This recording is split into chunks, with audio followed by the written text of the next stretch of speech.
Hello friends, welcome জানাচ্ছি আমার YouTube চ্যানেলে সবাইকে। চলে এসেছি আপনাদের জন্য আরও একটা নতুন ভিডিও নিয়ে। SVMCM বা Swami Vivekananda merit cum main scholarship আমাদের রাজ্যের অত্যন্ত গুরুত্বপূর্ণ স্কলারশিপ এবং চাহিদাপূর্ণ স্কলারশিপ। SVMCM এ ভরসায় অনেক স্টুডেন্টস তারা কিন্তু পড়াশোনা এগোয়, পরবর্তী হায়ার স্টাডিজের দিকেও তারা এগোয়। ফাইনালি শুরু হয়ে গেছে SVMCM এর আবেদন, ফ্রেশ আবেদন এবং রিনিউয়াল।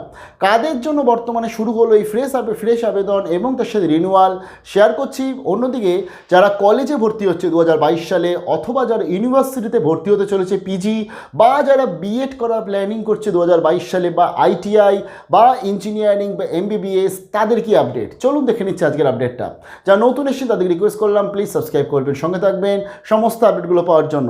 SVMCM এর আমি অনেক ভিডিও আগে বানিয়ে রেখেছি যেগুলো খুব গুরুত্বপূর্ণ, লাইক ইনকাম সার্টিফিকেট কীভাবে বানাবেন, তো সেই ভিডিওগুলো অতি অবশ্যই একটু দেখে নেবেন। চলুন দেখে নিচ্ছি আজকের আপডেটটা। তো ওপেন করে নিয়েছি আমি SVMCM অর্থাৎ Swami Vivekananda merit cum main স্কলারশিপের ওয়েবসাইট, এবং এই ওয়েবসাইটে চলে আসে আপনারা দেখতে পাবেন ফ্রেশ এবং রিনিউয়াল অ্যাপ্লিকেশন শুরু হয়েছে 2022-23 শিক্ষাবর্ষের, এবং কাদের শুরু হয়েছে 11 এবং 12 স্টুডেন্টসদের জন্য। যারা বর্তমানে মাধ্যমিকের পর আইটিআই করছেন তাদের জন্য কিন্তু শুরু হয়নি। যারা কলেজ ইউনিভার্সিটি স্টুডেন্টস আছেন তাদের জন্য কিন্তু এখন আবেদন শুরু হয়নি। কেন বলছি, আমি সোজাসুজি চলে যাচ্ছি প্রথমতই অ্যাবাউট SVMCM, এবং এখানে আসলে আপনারা দেখতে পাবেন টোটাল যাবতীয় এলিজিবিলিটি ক্রাইটেরিয়া বলা আছে, কত টাকা করে পাওয়া যায় সমস্তটা বলা আছে। যারা মাধ্যমিকে 60% নাম্বার পেয়েছে মিনিমাম, তারা যারা এখন বর্তমানে 11-এ পড়াশোনা করছে তারা আবেদন করতে পারছে এই SVMCM স্কলারশিপ। এবং তার সাথে যারা লাস্ট ইয়ার আবেদন করেছিল 2021 সালে, 11-এ পড়তো সেই সময়, এখন বর্তমানে 12-এ পড়ছে, যাদের ন্যূনতম 60% মার্কস 11-এ ছিল, তারা রিনিউয়ালের জন্য এটা আবেদন করতে পারছে। অর্থাৎ বোঝাতে পারলাম, যারা বর্তমানে মাধ্যমিক পাশ করে 11-এ পড়ছে, 60% নাম্বারস আছে, তাদের আবেদনের জন্য এখন ওপেন হয়েছে। এবং যারা 11 থেকে 12-এ উঠেছে 60% মার্কস আছে, তাদের জন্য এখন এটা ওপেন হয়েছে। কলেজের জন্য এখনও কিন্তু ওপেন হয়নি, কারণ এখানে যেটা আপনি 2021 সাল দেখছেন এটাই হয়ে যাবে অ্যাকচুয়ালি 22 সাল যখন কলেজের জন্য এটা ওপেন হয়ে যাবে। আমি সোজাসুজি চলে যাচ্ছি এখানে রেজিস্ট্রেশনে চলে যাচ্ছি এবং দেখিয়ে দিচ্ছি আরও ডিটেলসে। রেজিস্ট্রেশন ক্লিক করার পর আপনি টোটাল এখানে সমস্ত ডিটেলসটা পেয়ে যাচ্ছেন। 17 তারিখ থেকে মোটামুটি 11 এবং 12 শুরু হয়ে গেছে।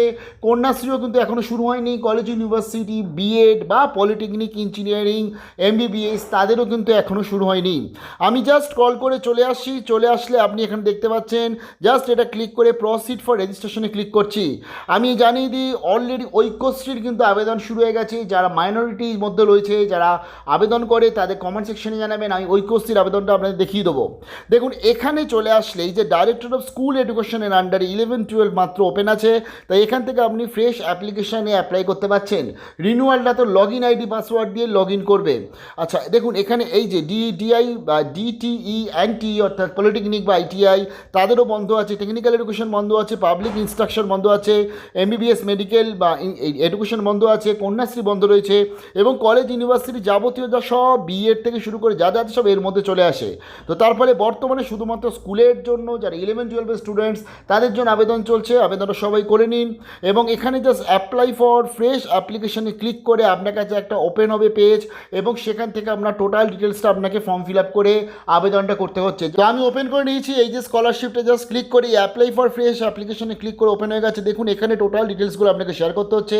Name of the qualification public examination, এটা আপনি আলটিমেটলি ফ্রেশ অ্যাপ্লিকেশন শুধুমাত্র স্কুলের জন্য, অর্থাৎ যারা 11-এ পড়ছে তাই মাধ্যমিক সিলেক্ট করছেন। এখান থেকে আপনি বোর্ড সিলেক্ট করে দিচ্ছেন, এবং এখান থেকে যে বোর্ড থেকে আপনি বর্তমানে পড়াশোনা করছেন, ধরুন আমি আজকে সিলেক্ট করলাম West Bengal higher secondary board. তার পরবর্তী এখানে চলে এসে লাস্ট কোন বছরে পাশ করেছেন আপনি, অর্থাৎ মাধ্যমিক 2022 সাল করে দিলাম, এবং তার সাথে পাসিং ইয়ার। যদি আপনি ধরুন 2022-এর আগে পাশ করেছেন, 21-এ পাশ করেছেন, তাহলে কেন 11-এ ভর্তি হয়নি সেই কারণটা আপনাকে কিন্তু দেখাতে হবে। বোঝা গেল? তার পরবর্তী এখানে মোটামুটি আপনার মার্কসগুলো দিয়ে দিচ্ছেন, যে 60% আপনার যে মার্কস হয়েছে অ্যাভারেজে সেটা এখানে বলতে হবে। তার ফলে কততে কত পেয়েছেন সেটা দিচ্ছেন। প্রেজেন্ট স্টাডি, বর্তমানে যে পড়াশোনা করছেন সেই প্রমাণটা দিতে হয়, যে স্কুলে পড়াশোনা করছেন। বেসিক ডিটেলস আপনার নাম, মোবাইল নাম্বার, আপনার অ্যাড্রেস, আপনার রিলিজিয়ান, আপনার সেক্স এবং সমস্ত কিছু দিয়ে দিচ্ছেন। পাসওয়ার্ড দিয়ে দিচ্ছেন। তার পরবর্তী রেজিস্টার, দেন আপনাকে আপনার শুধুমাত্র ব্যাঙ্ক অ্যাকাউন্ট ডিটেলস দিলে এবং টোটাল ডকুমেন্টসগুলো আপলোড করলেই ফাইনালি কিন্তু আপনার আবেদন হয়ে যায়। খুব সহজ প্রসিডিওর। তো তার ফলে কোনো অসুবিধা হলে কমেন্ট সেকশনে জানাবেন। এইভাবেই কলেজ ইউনিভার্সিটির আবেদন শুরু হবে। যারা বিএডের স্টুডেন্টস আছে অনেক কোয়েশ্চেন করেছেন, আপনারা কি স্কলারশিপ পাবেন? আপনারাও কিন্তু এই SVMCM স্কলারশিপ আবেদনযোগ্য। ভালো থাকবেন, বেস্ট অফ লাক।